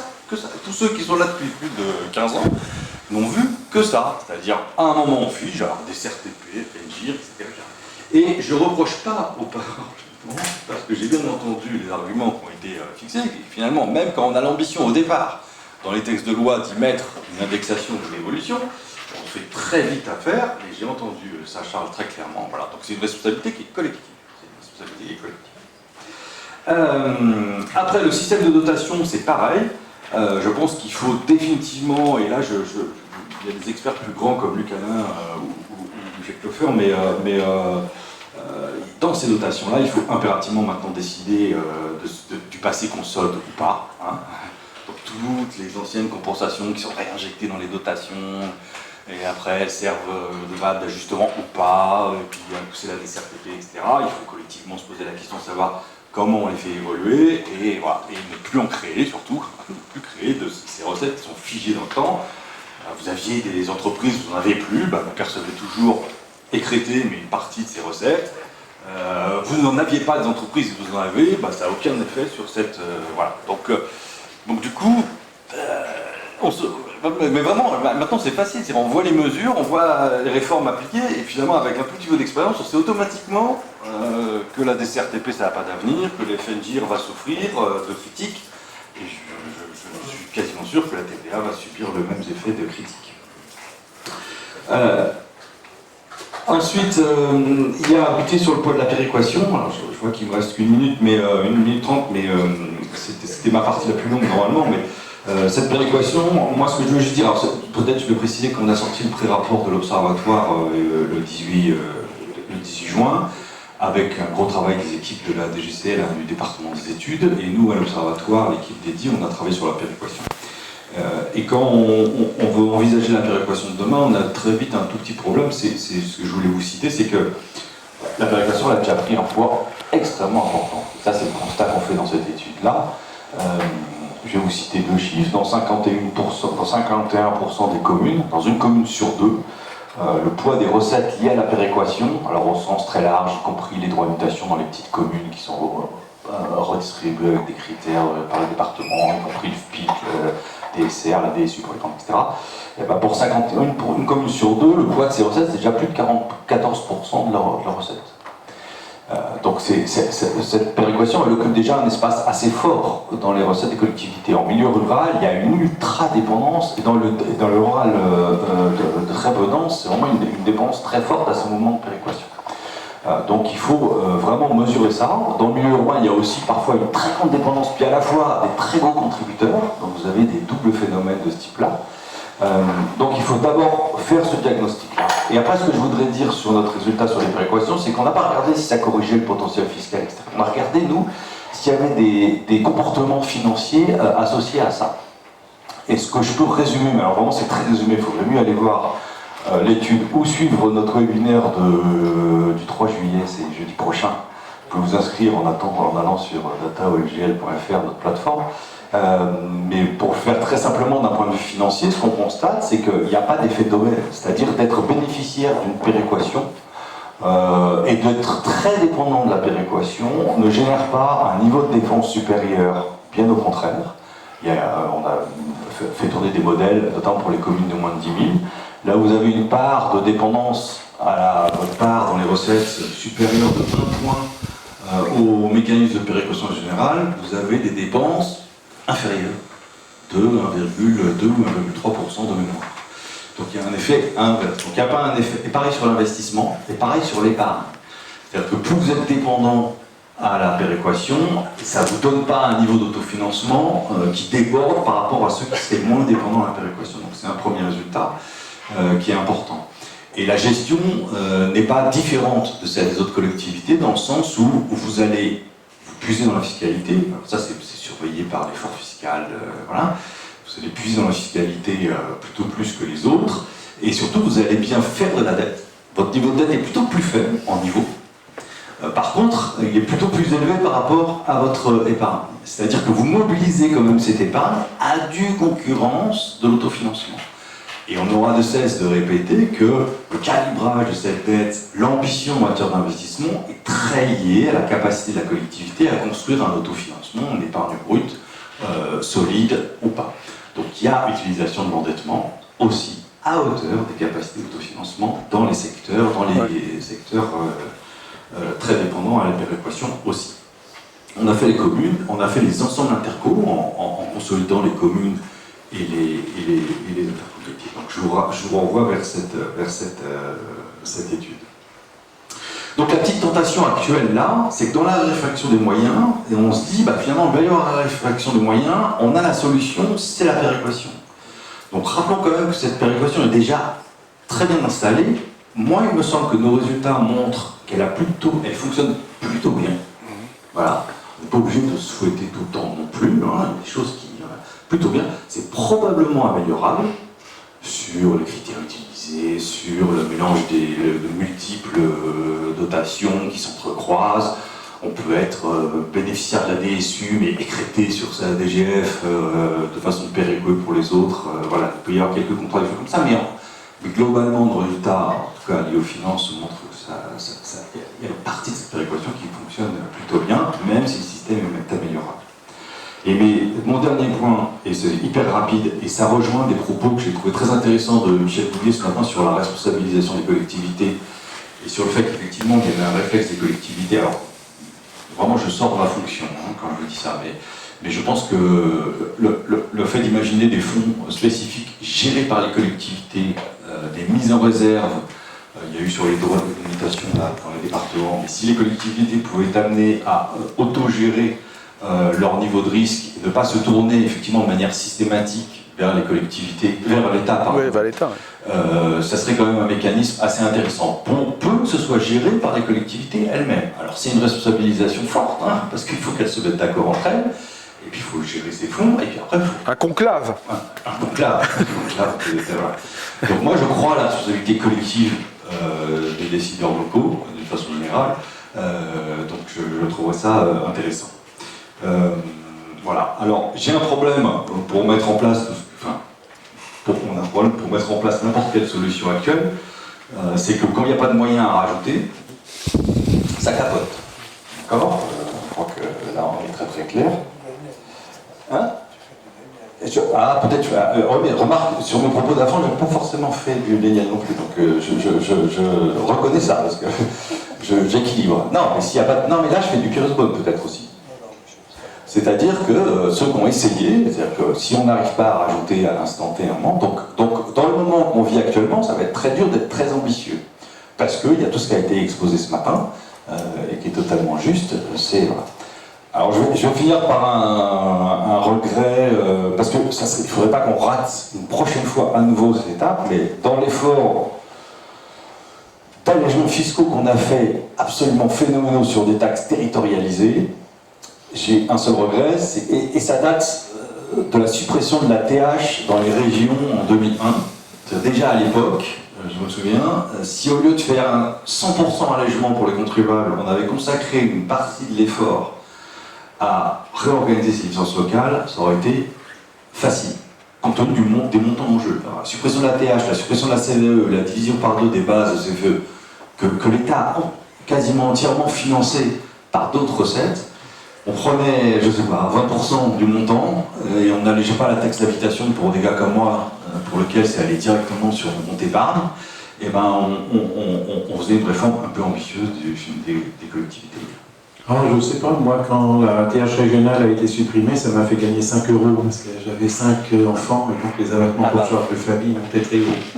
Mais ça montre à quel point on a des situations disparates. Moi, je retiens 3 choses, et puis je vais maintenant vous proposer un peu de débattre, avant peut-être de vous faire réagir les uns par rapport aux autres. Le premier élément sur lequel vous êtes tous d'accord, c'est qu'il faut arrêter de fossiliser. Et en fait, il faut accepter qu'à un moment donné, on cesse les références historiques, qu'on organise un système dans lequel elles disparaissent peu à peu, qui évite que, par exemple, le Mont-Saint-Michel continue à bénéficier de la compensation de la taxe locale qui a été supprimée il y a 60 ans. Deuxième élément sur lequel, en revanche, j'ai l'impression que vous n'êtes pas tout à fait nécessairement d'accord, en fait, c'est sur la façon dont on peut organiser le rôle respectif de l'État et le rôle respectif des collectivités territoriales dans une logique de réforme. Et je pense que ça passe aussi, vous l'avez dit, et Patrice le disait un peu en introduction, ça passe par la suppression des postures. Et je répète, pour supprimer les postures classiques, il faut accepter de changer de vocabulaire, et il faut accepter peut-être aussi que les collectivités locales reconnaissent qu'elles vivent sous cordon ombilical. Hein. C'est un peu ce que tu as dit en période de crise, depuis la décentralisation. En fait, on n'a pas inventé les finances de la décentralisation. Donc la question, c'est peut-être pas est-ce qu'il faut réformer les finances locales, c'est est-ce qu'il faut imaginer les finances locales.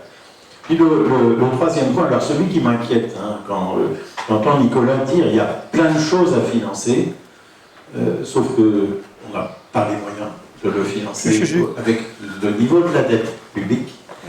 Et je ne sais pas si on a les moyens de le financer avec le niveau de prélèvement obligatoire. Donc la question que j'ai derrière, c'est à quoi on renonce. Alors ce n'est pas le thème du colloque, mais je pense qu'à un moment donné, il va falloir s'emparer de ce sujet aussi.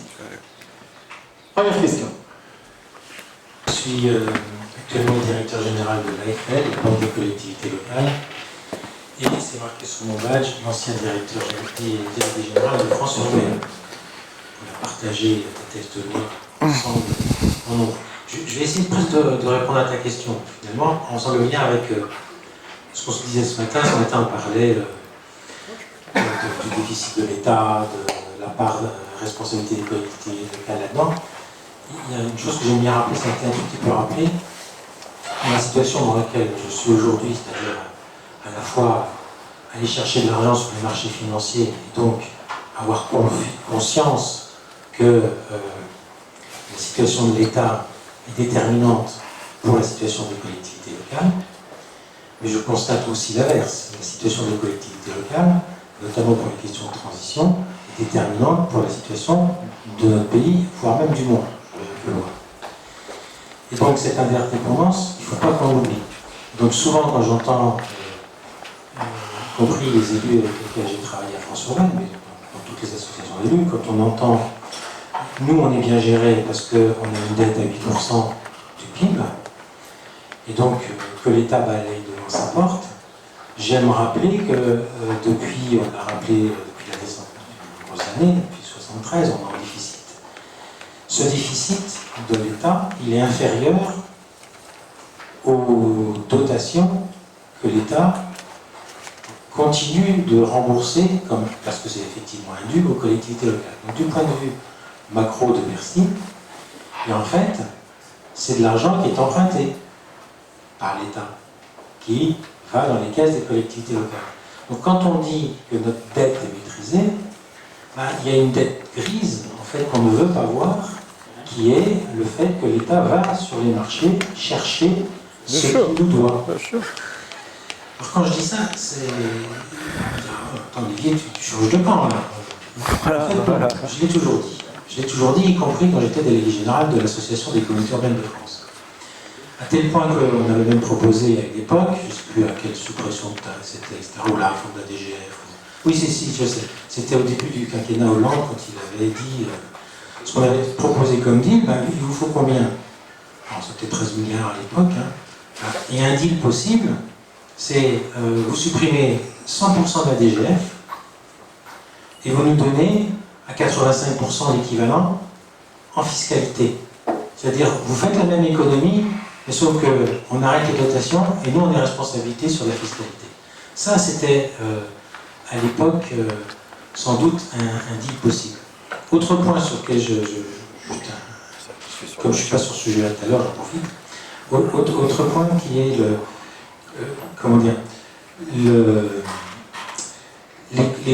les collectivités locales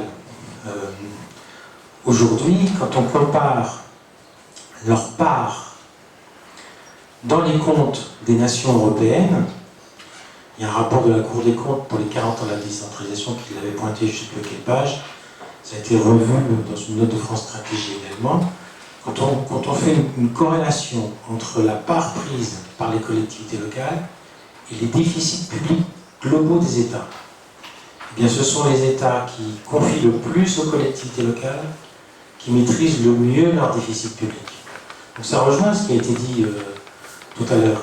C'est sans doute, contrairement à ce qu'on a tendance à faire, en confiant plus de responsabilités aux collectivités locales, qu'on maîtrise mieux. Et on comprend bien le lien aux citoyens, être à portée de baffe, une vision un petit peu plus long terme aujourd'hui au niveau collectivité locale que de l'État. Je pense que c'est un des sujets sur lesquels il faut qu'on continue de réfléchir. C'est-à-dire, c'est peut-être justement un manque de décentralisation qui nous pénalise plutôt qu'un surplus de décentralisation. J'aime rappeler que on a plein de petites cases, petites boîtes, collectivités locales, pour lesquelles la règle d'or fait qu'aucune ne peut déborder. Alors évidemment, à chaque fois que je dis ça, on me dit oui, mais il y en a qui font des bêtises. Bah oui. Moi, ça ne me gêne pas qu'il y ait 4-5% de collectivités locales fassent des bêtises. Je préfère ça que des réformes nationales qui font une grosse bêtise pour tout le monde en même temps. Ouais. Plus de pouvoir fiscal, du coup, local. Non, mais qu'on s'entende bien, je ne suis pas contre. Je dis simplement que de toute notre génération, et même celle qui est probablement ici, je vois mal qui rétablira de la fiscalité locale à hauteur de ce qu'on pouvait avoir avant. Il faut qu'on prenne en compte la situation qu'on a aujourd'hui. Moi, simplement, je ne suis pas plus jacobin que ça, mais je parle de la situation actuelle en me disant que de toute façon, il sera extrêmement difficile de revenir dessus dans un laps de temps, on va dire, à notre échelle. Et quelque part, je réponds indirectement à la question de la TVA, lorsqu'on nous dit que ce n'est pas une bonne ressource parce que ça baisse, c'est vrai que j'aurais parié plus sur le retour de la TVA dans le temps que ce qu'elle nous rapporte aujourd'hui. Mais je pense que si on prend des longues périodes, je suis plutôt comme Nicolas, je pense qu'il y aura une certaine stabilité. Et effectivement, moi, je suis d'accord qu'il y a un problème lorsque on prend l'affectation de cette TVA donnée à une collectivité donnée. Mais si on mettait en œuvre mon système, en fait, la TVA globalement, elle arriverait à l'ensemble des collectivités qui ensuite les répartiraient dans le cadre de cette nouvelle gouvernance que j'imagine. Parce que ça ne me paraît pas totalement absurde que si l'économie va moins bien, les collectivités touchent une ressource qui en subissent les conséquences. Je veux dire qu'on n'est pas à l'abri de toutes ces choses-là. Je veux dire, on fait partie du tout État. C'est ce que je voulais dire. Non, moi je souscris à ce qu'a dit Olivier, parce que vient de dire Charles aussi, c'est bon principe de responsabilité, mais il faut qu'on soit pris au sérieux. Après tout ça, c'est quand même très très politique, hein, on ne sait pas où on va politiquement. Donc on verra, chacun a son choix, sa préférence. Hein. Il y en a qui sont maintenant très césaristes, qui veulent effacer, qui veulent couper la tronçonneuse et les dépenses publiques. Alors que localement, il y a des élus qui se faillirent sur le mandat l'année prochaine. Moi je trouve intéressant que dans l'autonomie que je défends, si certains veulent être à dépense zéro, si on était dans une décentralisation poussée, ils pourraient baisser. Et j'ai connu des élus, peut-être pas Milei, mais peut-être pas les libertariens, mais qui étaient quand même très très libéraux, qui arrivaient dans les collectivités, qui nettoyaient sacrément. Hein. Donc ça doit exister dans le débat local. Le problème, c'est quand on est vraiment complètement nationalisé, puisque quand même il y a 20 ans, j'aimerais rendre hommage à Yves Fréville, hein, Charles, tu te souviens ? Après les réformes Strauss-Kahn qui ont été évoquées, qui étaient un coup de canif dans la fiscalité, non réformée, donc n'oublions pas, l'ATP, certains là, elle n'était pas défendable, la taxe professionnelle, pour les raisons qui ont été dites d'ailleurs. Progresser beaucoup trop vite. En période d'inflation, c'est pas grave, mais dès qu'on est arrivé en désinflation, les immobilisations comptabilisées à la valeur d'origine, sur des équipements qui étaient mis au rebut, les industriels n'y comprenaient pas, à juste titre. Donc là, ça devenait un impôt d'État. Donc de facto, il a été plafonné à la valeur ajoutée très tôt, et de facto, l'État payait à la place des entreprises. Donc c'était plus du vrai impôt local, c'était des trucs boiteux, etc. Donc à un moment donné, il faut être réformateur pour éviter les mauvaises réformes. Voilà, c'est ce que je disais. Et il faut être donc dans une responsabilité. Mais il faut être pris au sérieux. Et le moment, à mon avis, moi dans ma carrière collectivité, après j'étais à la DAPTA, à côté de l'État, je voyais un peu ces sujets-là aussi, le moment de responsabilité maximale, c'est qu'on a fait la réforme de l'ATP. Où on construit entre Bercy, Madame Lagarde, les parlementaires, les associations, on avait un CFL optimal. Optimal. Et donc il faut retravailler avec des travaux universitaires, il y en a ici sur... Et là on co-construit une réforme responsabilisante, et on fait une CVAE avec une assiette intelligente. Après il y a eu des perversions, parce que je n'ai pas le temps, sur le barème progressif, qui a recréé un impôt au chiffre d'affaires, qui est une aberration économique, mais je ne veux pas être trop technique. Mais en tout cas, on allait dans le bon sens. Bon. Là, le partage, on avait trouvé des équilibres entre nous, tout était responsabilisant, même dans nos partages entre les collectivités. Donc c'est vrai que je suis un petit peu nostalgique de cette période-là, la dégradation qu'on a connue, faute d'avoir justement un peu la tour de contrôle. Voilà. Et donc après, sur la responsabilité, oui, il faut aussi que les collectivités, Olivier n'osera pas le dire, mais ce qu'il a fait avec l'agence France Locale, où les collectivités se prennent en main, créent des outils nationaux, voilà, où on pense des outils nationaux au service du local, c'est-à-dire voilà, c'est de la politique nationale non gouvernementale. Je pense que c'est très important aussi pour qu'on soit, y compris responsable dans notre dialogue avec les contribuables, avec leur ligue ou leurs représentants. Je pense que c'est extrêmement important. Donc voilà, donc je pense qu'il faut vraiment aller vers cette responsabilité. Et puis, ce qu'a dit Thomas tout à l'heure me semble très, très important sur sur des réformes locales, c'est qu'il y a 20 ans, donc je vous disais Yves Fréville, je reviens à lui, on était quand même sur, après les réformes Strauss-Kahn, sur l'idée qu'il fallait arrêter l'euthanasie du contribuable local. C'était une phrase, peut-être un peu dure, mais c'est-à-dire qu'on a fait disparaître, donc on a nationalisé le système financier local, plus de responsabilité, il le voyait venir. Donc c'est là où le Sénat vote une loi organique sur l'autonomie financière, et c'est là où finalement on a caricaturé ce qu'elle a en disant l'autonomie financière, c'est pas l'autonomie fiscale, dont acte. Mais maintenant, il ne reste même plus rien de l'autonomie financière. C'est que maintenant, on ne sait même plus ce que c'est qu'une ressource propre. Et c'est Thomas qui me faisait penser, c'est quand on arrive... Alors, le coco, je suis fâché.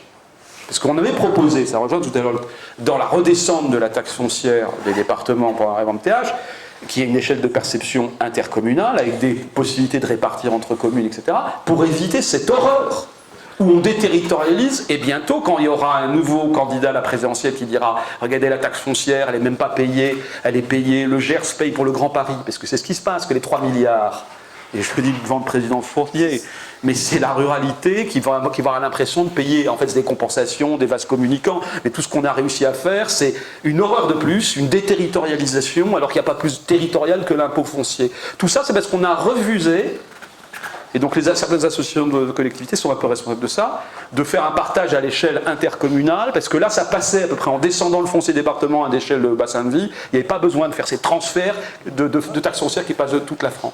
Donc je pense que là, on a vraiment raté la réforme, ça fragilise l'impôt, et donc la dernière nouveauté, la dernière créature... Alors tu disais que le coco c'est astucieux, oui, ils étaient très fiers à Bercy de leur truc, j'ai dit c'est monstrueux, c'est une astuce diabolique. Et le dernier c'est le DILICO, c'est-à-dire que maintenant sur recettes propres des collectivités, on arrive à faire des prélèvements et je te distribue ça comme je... Mais elle est où constitutionnellement? C'est-à-dire quoi? On a vidé de substance tout l'esprit de l'autonomie financière qui est constitutionnalisé. Qu'est-ce qu'il en reste? Rien. Dernier point, on a peu parlé des fiscalités affectées, mais encore une fois elles progressent plus vite que le reste. Alors évidemment, elles sont totalement fléchées. Et là, c'est est-ce qu'on renationalise la dépense ou l'État freine les budgets généraux, la globalisation revient sur ce qu'expliquait Michel ce matin, parce qu'on laisse respirer un peu la fiscalité transport, la fiscalité d'échelle, parce que là, tout le monde a conscience qu'il y a des besoins d'investissement, les ministres le disent, etc. Et donc, c'est une sorte de pilotage par des recettes dédiées. Et donc, je recanalise la dépense. Et puis un autre sujet que je voulais un peu aborder devant vous, c'était qu'on n'évoque jamais, c'est le tarifaire, les recettes, et aussi les recettes commerciales des collectivités. Pour moi, et là il faudrait qu'il y ait un pacte, on peut freiner les prélèvements obligatoires, je rejoins ce qui était dit par François Eckhart ce matin, etc. Mais il y a aussi, les collectivités se font de la dépense parce qu'elles vendent du bien et service. Et je crois qu'il y a une recette qui est très importante pour la ruralité d'ailleurs, c'est de faire de la croissance dans la dépense, dans l'énergie. Et je vois des collectivités qui commencent, et pas simplement à accueillir, mais à produire elles-mêmes, et à dégager des recettes avec des sociétés publiques locales, etc. Et les Allemands le font, les Autrichiens le font, etc. Et ça, je pense que c'est une respiration pour financer des services publics, etc. Mais si ceux qui font ça se font rattraper par la patrouille en disant tes dépenses augmentent, et ben le territoire entrepreneur, le territoire qui aussi fait de la recette avec ses biens et ses services, finalement, il y perdra. Mais pour avoir une responsabilisation des collectivités locales, il faut au moins deux choses. Il faut déjà avoir un État qui l'accepte. Or, on en reparlera sans doute tout à l'heure, l'État dont on parle, le mot État, c'est à tous. C'est un État souverain, un État unitaire, qui n'a jamais, depuis 1790, accepté de partager quoi que ce soit. L'État n'a jamais reculé depuis 1790 d'un iota dans ce qu'il souhaitait faire pour défendre ses propres intérêts. On en a parlé tout à l'heure. L'État a parfaitement bien conscience de ses intérêts et de la façon à laquelle il doit les protéger. Et d'ailleurs, lorsque l'État sent qu'il y a une quelconque fragilité, ça dégaine à plus de 49.3, et c'est la seule solution pour que l'État reste debout et aille ce vers quoi il veut. Allez, 1, responsabiliser dit un État qui l'accepte. 2, ça signifie aussi, et c'est quand même pas rien, un territoire, des collectivités, des élus, qui déjà occupent quasi plus de 25 heures par jour dans la c'est pas possible, je suis une image, sur les missions, sur la proximité et l'aide à la personne. Ça veut dire qu'il faut une expertise, il faut une analyse, il faut du temps, il faut connaître parfaitement sur le bout des doigts cette législation dont même à la DGCL, on ne comprend plus rien dans la DGF, plus personne ne comprend la DGF. Donc responsabiliser, ça veut dire ça, et responsabiliser, ça veut dire aussi j'ai les moyens en interne pour corriger en totale réactivité les erreurs, le cas échéant, que j'aurais été amené à commettre, et dont personne que moi est responsable, puisque personne d'autre n'a fait ce que j'ai fait en toute responsabilité. Donc, première réflexion, ça impose quand même beaucoup de choses. On aura peut-être l'occasion d'en parler tout à l'heure sur une table ronde sur l'État souverain et la territorialisation des politiques publiques. Autre chose, on évoque l'autonomie financière, on évoque la décentralisation. Luc Alain, sans trait d'union d'ailleurs, tu fais l'union suffisamment en soi pour ne pas mettre un trait d'union entre Luc et Alain. Mais là, Bernanos disait, il y a des mots qui chantent, il y a des mots qui parlent. La décentralisation, ça c'est un Pavarotti du droit des collectivités. L'autonomie financière, alors là c'est la Castafiore, ça chante, ça chante. Quand tu dis, Nicolas, l'autonomie financière, que reste-t-il? Plus rien. Mais l'autonomie financière n'a jamais été mise en place pour être une source quelconque de liberté, ni d'autonomie au sens où on le ressent. L'autonomie financière a été définie de telle façon qu'elle ne permette jamais aux collectivités, ne serait-ce qu'un moment, de concurrencer l'État. Quand on pense que la TVA est une recette propre, ça suffit pour comprendre que l'autonomie financière n'a fait que défendre les intérêts de l'État et certainement pas les intérêts des collectivités locales. La preuve, il y a de moins en moins de marge de manœuvre, il y a de moins en moins de leviers fiscaux, et alors les ratios d'autonomie, sauf pour la THRP, les ratios d'autonomie augmentent. Donc il y a un truc qui ne colle pas. Ça ne colle pas lorsque l'on pense que l'autonomie financière, au sens du petit Larousse, du petit Robert, c'est être autonome en finance. Non, ça n'a jamais été ça. C'est dans le lexique des termes juridiques. Quant à la décentralisation... C'était le but quand même. Je suis d'accord avec toi, mais c'est le but. Oui, mais je dirais plus tard par la décentralisation. Pour laisser... Absolument. Voilà. Ce sera de plus tard la décentralisation. Ah oui, oui. Non mais ça, il faut l'écrire ça. D'autres interventions, questions. Oui. Il faut l'écrire ça. Jacques Jacquenet. Bonjour, Jacques, je n'étais pas là ce matin, mais je suis tout d'accord, je suis président du syndicat d'énergie de la Côte d'Or. Donc, nos revenus avec nous avons créé un outil, une SEM, public-privé, donc la Banque du territoire, dans les privés et tout ça, et nous avons fait une association avec l'autre syndicat saônois, nous avons une SEM, mais vous verriez, il faut avoir du courage dans des SEM, parce que l'État, justement, une SEM locale, nous allons faire des financements locaux, les retombées sont locales, c'est bien ça, votre idée. Mais vous verriez, c'est partout du combattant, parce que notre SEM, c'est l'énergie renouvelable sur les 4 filières, éolien, photovoltaïque, méthanisation et hydroélectricité. Vous verriez, c'est le parcours du combattant. Un projet éolien, pour sortir, c'est 12 à 14 ans si tout se passe bien. Photovoltaïque au sol, c'est 5 à 6 ans. Et vous verriez, c'est les services de l'État, justement, qui forment la surenchère sur les normes européennes, et on fait de la surenchère en France. Voilà.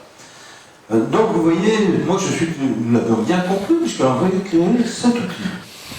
Notamment, en Côte d'Or, nous avons 675 communes, il y a Dijon métropole qu'on n'a pas, on a toutes les autres communes, et j'ai 16 communes qui ont plus de 10 000 habitants. Tout le reste, vous voyez l'ingénierie où il est chez nous. Je suis Dijonnais. Voilà. Donc, autre chose, nous sommes très inquiets. Je suis un des vice-présidents de la FNCCR, donc nous sommes très inquiets sur nos revenus. Vous avez parlé tout à l'heure des réseaux, oui, les réseaux appartiennent aux collectivités.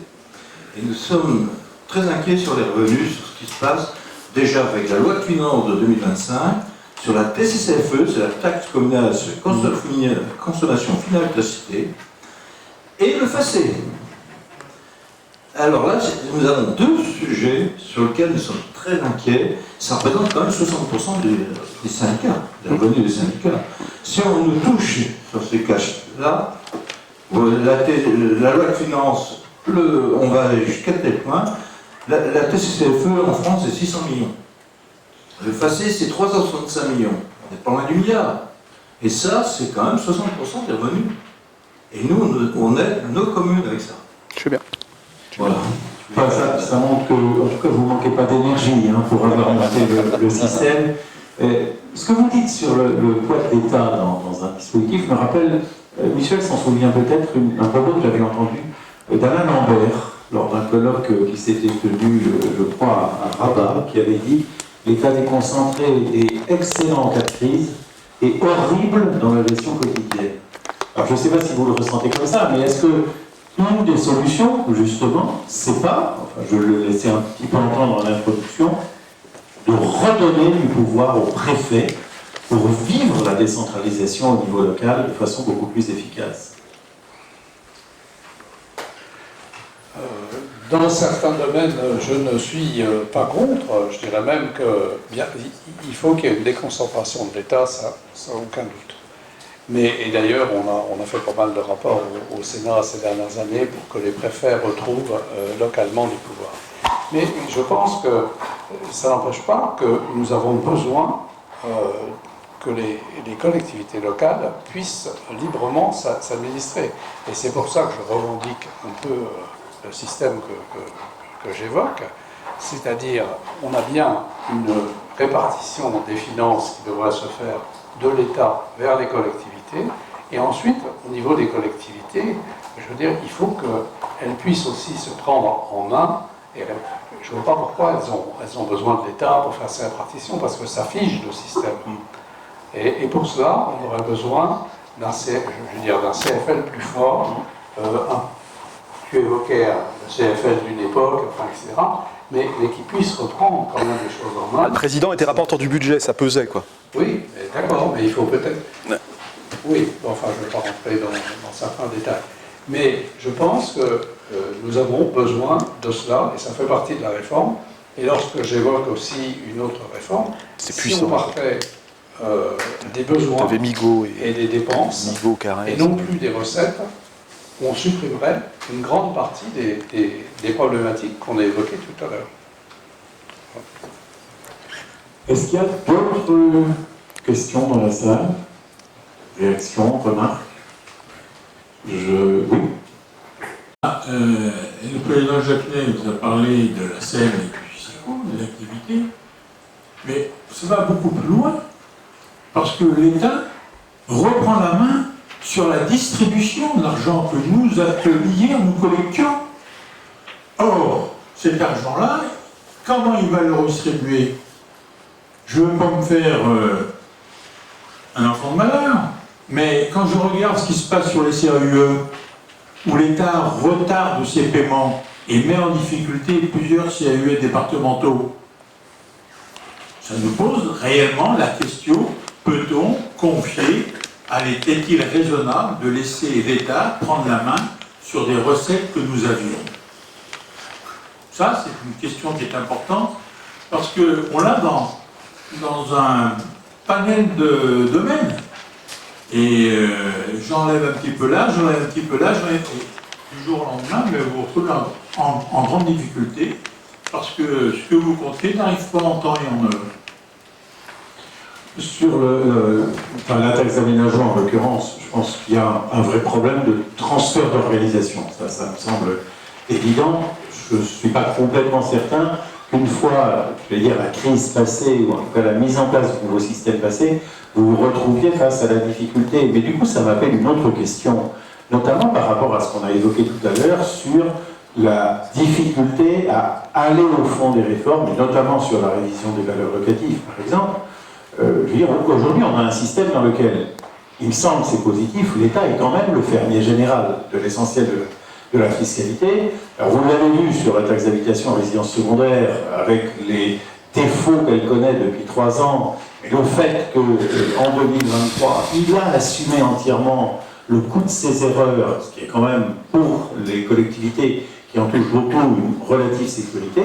Est-ce que vous pensez qu'on pourrait imaginer un autre système fiscal dans lequel, soit sur déclaratif, soit par prise en main, tout simplement, de ce que sont les règles, par exemple, d'élaboration de l'assiette, est-ce que vous pensez qu'un système comme celui-là est viable, techniquement, politiquement, et est-ce qu'il permettrait d'aller plus vite, à ce moment-là, dans le sens d'une réforme qu'on peut appeler de nos voeux?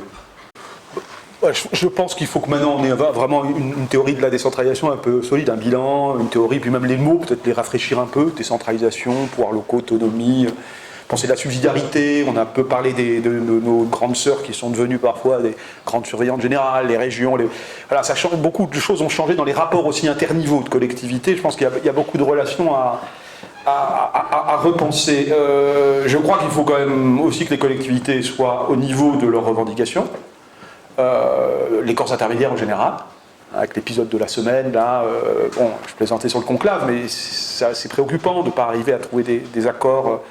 Et sur les valeurs locatives, je crois qu'il faut que les collectivités aient un droit à l'action. Il faut un modèle qui permette d'agir à défaut d'avoir un feu vert de l'État.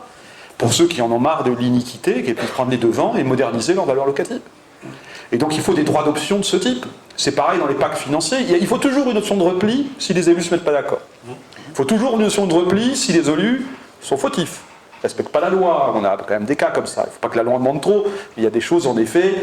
Mais on ne peut pas calibrer non plus pour tout le monde des règles uniquement parce qu'il y a un risque d'avoir Angoulême où là on a maintenant suffisamment de recul pour voir que dans la majorité des cas, les élus sont responsables, le système fonctionne, la décentralisation est une solution pour l'État, et je crois qu'il faut faire des propositions pour aider l'État à retrouver des ressources pour être là où il va être de plus en plus indispensable dans les prochaines années. On a parlé de la défense, de la sécurité, et je trouve qu'il est beaucoup trop là, où il n'est pas très utile.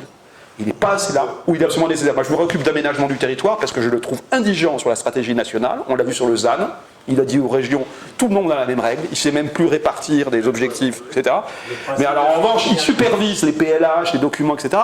Je ne comprends pas. Voilà. Donc, il y a un moment donné, il faut aussi que la décentralisation apporte des solutions pour que l'État aussi se repense, soit soulagé d'arbitrage politique, j'avoue, compliqué. Mais la décentralisation, sur ces sujets de révision des valeurs locatives, l'approche différenciée éventuellement dans l'espace et le temps sera peut-être une solution.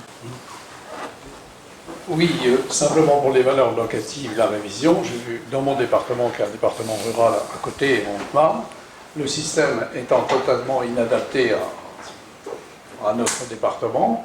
Je sais qu'à l'époque, en tant que représentant de l'association des maires, j'ai pris le dossier en main avec la DDFIP et j'aurais dit, on regarde jusqu'où on peut tendre le cou au texte pour qu'il puisse s'appliquer à un département comme le nôtre, et on a réussi, on l'a fait dans notre département, par exemple, elle ne s'applique pas, mais elle est faite.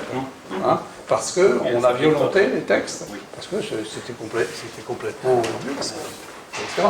Et effectivement, il y avait d'autres solutions qui constituaient à dire non, c'est impossible, on ne le fait pas. Bon, voilà, c'est tout. Donc le principe de subsidiarité est finalement beaucoup plus vivant dans ce domaine, dans une multitude de domaines. Michel. Les plus anciens d'entre nous se souviennent qu'elle a failli être entreprise par le gouvernement Gary Grosbois en 1992. Et vous savez pourquoi elle ne s'est pas faite? Parce que à l'époque, un ancien Premier ministre, je parlais de Pierre Mauroy, était encore suffisamment influent.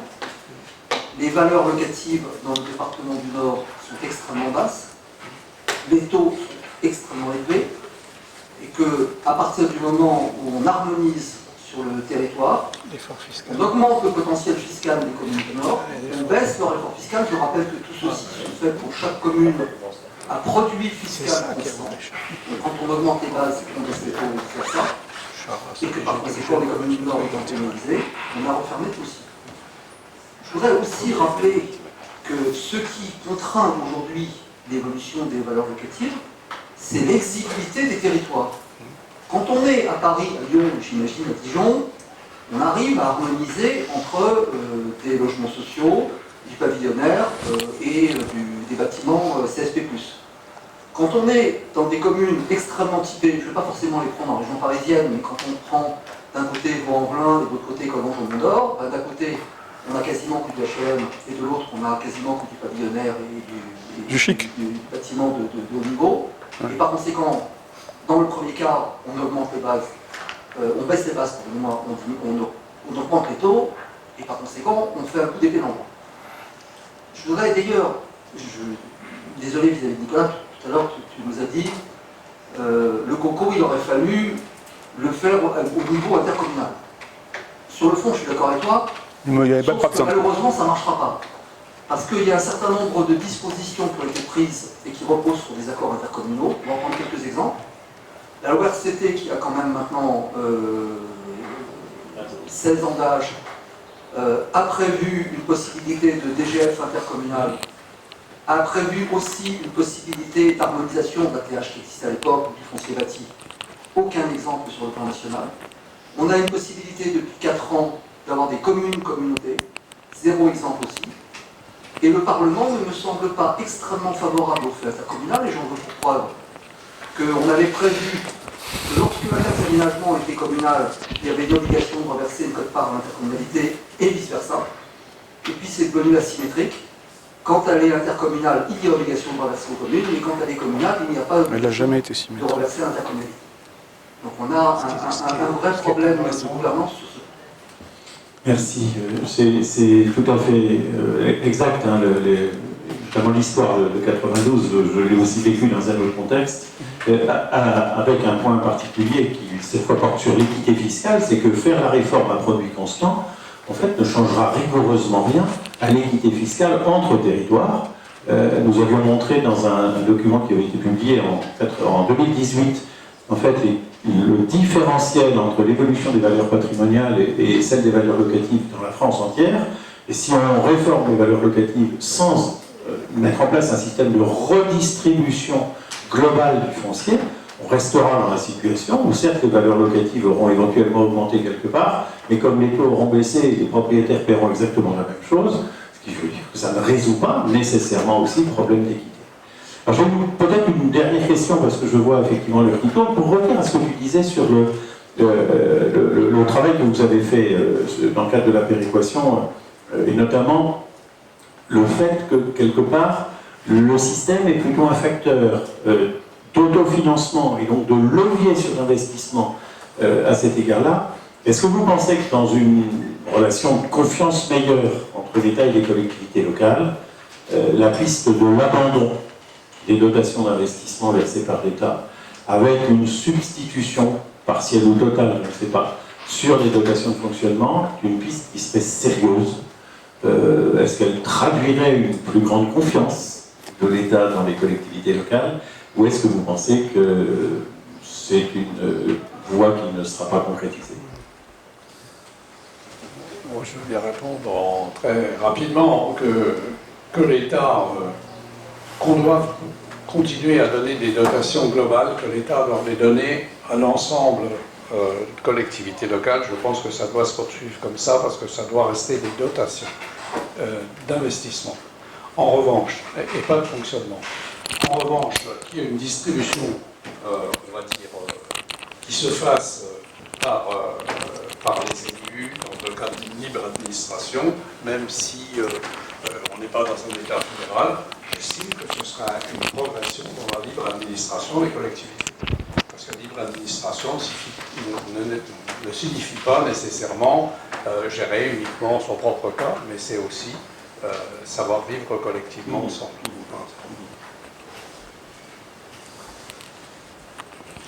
Encore une fois, un peu en sortant de mon rôle, mais je sais qu'il y a beaucoup de gens favorables, effectivement, à la rebascule des dotations d'équipement en investissement, au moins une partie. Ça aurait le mérite de la simplicité. Après, moi, ce que j'aime bien, et peut-être que ça ne va pas plaire à tout le monde, mais moi, ce que j'aime bien quand même, c'est que l'État puisse, et pourtant je suis très décentralisateur, que l'État puisse, à certains moments, impulser des dynamiques sur certaines politiques, et notamment, fonds verts ou partie réhabilitation des bâtiments, réaménagement, mobilité, santé, voilà.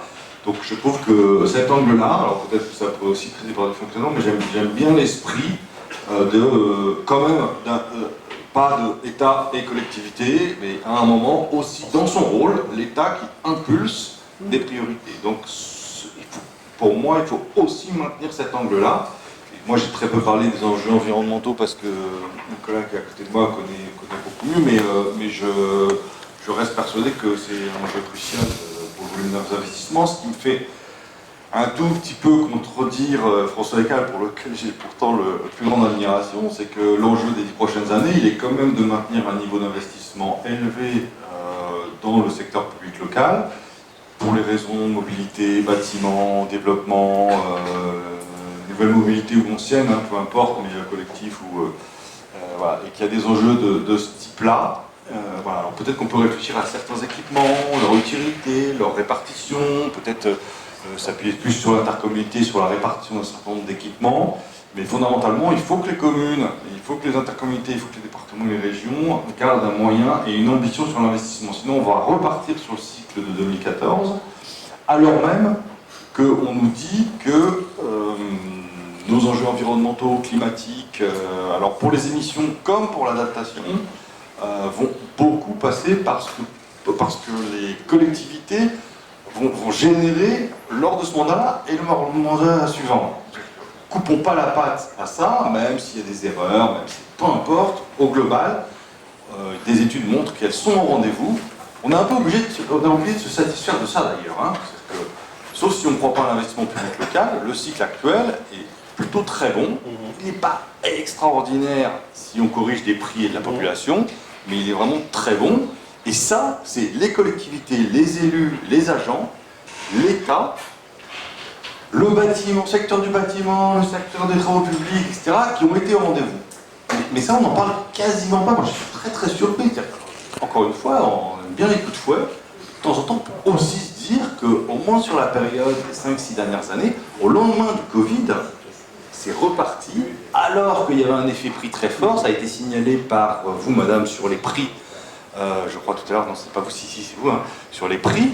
En tout cas, les collectivités ont été au rendez-vous. Je ne sais pas ce qu'a donné les rendez-vous des TP et du bâtiment ici la semaine dernière, mais voilà, leur inquiétude à l'avenir, c'est aussi le fait qu'il y a eu une convergence d'énergie. Le Parlement s'y est mis aussi avec un certain nombre de mesures.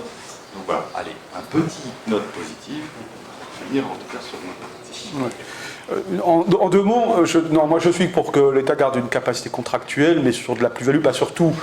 Après, quand on parle de l'État, je suis mal à l'aise parce que pour moi c'est une réalité totalement diffractée. L'État, dans notre pyramide de niveau, de l'Europe à la sous-préfecture, il a tous les étages. Hein. Alors, dans quelle mesure, de temps en temps, il passe par le canal des régions? Ça m'a une grande question. Je suis plutôt régionaliste et de temps en temps, je me dis, quand je vois que l'ADEME va confier un peu le fonds chaleur aux régions, je pense qu'il faut aussi de temps en temps éviter les concurrences entre les opérateurs nationaux et les régions. Parce qu'ils se retrouvent en posture sur la décarbonation de l'industrie, sur laquelle je travaille pas mal. Je vois bien les ambiguïtés. Est-ce que les régions sont patronnes du DEVECO ou pas? Alors que sur les gros sites industriels, ce soit d'accord l'État directement avec l'Europe, mais sur les PME, donc quelles sont les divisions du travail entre régions, dans les financeurs des actions locales? Donc je pense qu'il y a... Mais je suis quand même assez d'accord avec ce que vient de dire. En plan rue, les phases 1, 2, alors est-ce que la rue est perpétuelle? Je ne sais pas, je siège à son conseil scientifique. Je ne sais pas s'il faut aller en rue 12, mais à un moment donné, il y avait un problème un peu national qui se posait partout. Il y a une capacité de mobiliser l'argent des partenaires sociaux, capacité de mobiliser des crédits. C'est pour ça ce que je disais sur la transition écologique, il y a des sujets, ça va être des grosses enveloppes, notamment sur le consommateur, à travers les certificats d'économie d'énergie. Après, il faut dans les contrats, CRTE ou autre chose, pouvoir déléguer. Et là, on retrouve l'État, le goût de coq pour les collectivités, c'est en effet un peu le préfet, le sous-préfet. Et je crois que les élus sont quand même très attachés de leur relation. On a critiqué l'État, etc., mais ils aiment quand même bien l'État. Ils veulent un État exemplaire, ils le mythifient. C'est un peu le préfet qui l'incarne. Donc il faut travailler aussi, j'ai formé encore mardi dernier les sous-préfets, il faut aussi former des sous-préfets développeurs, compréhensifs, mais il y a beaucoup à faire, à mon avis, dans la relation contractuelle. Donc on gardera quand même cette logique d'équilibre État-collectivité locale. On a... Vous avez posé la question, c'est pas pour apporter une réponse. Vous la verrez peut-être dans quelques jours. Il me reste à vous remercier tous les trois d'avoir participé à cet atelier. Et puis à remercier évidemment l'Université de Bourgogne et tous les étudiants qui se sont aussi prêtés au jeu de l'organisation.